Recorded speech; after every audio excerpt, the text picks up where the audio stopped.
So the question is, how do you feel about children in elementary school being prescribed psychotropic medication, and how would you assist a parent that had strong reservations about it after being recommended by the family physician to try it for a child with ADHD?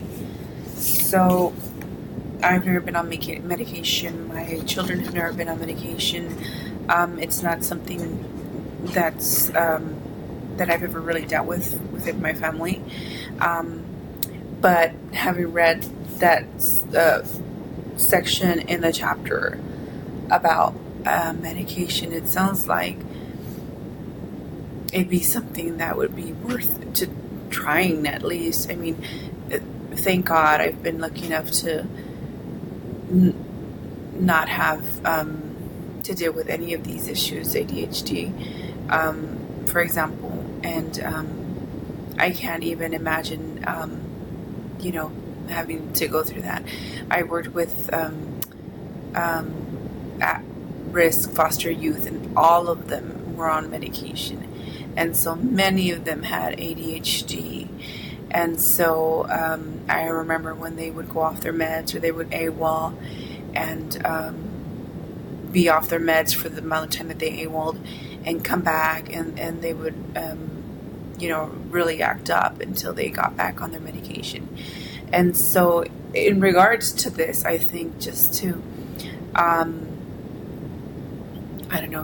to keep the peace within the family, the mother-child relationship, even within the child, so they don't feel super stressed out or anxious, or on top of having those issues, ADHD issues, then they feel like they're adding, a lot of stress to the family dynamic.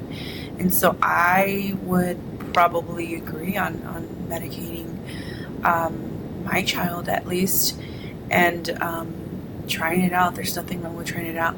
I'm not one of those people that says, that they're totally against medication and they want to, go the holistic route. I'm not. And so, if I was presented with a child that was, that had attention deficit hyperactivity disorder, then I would definitely try it out.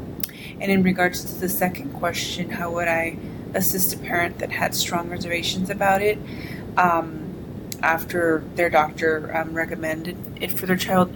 I would not say anything to the parent. I think I learned my lesson from the first or the second week question about, what would we tell a parent that had questions about vaccinating their child. And we're not in the place to really give any recommendations, especially because we can be biased when it comes to that. And so I would refer them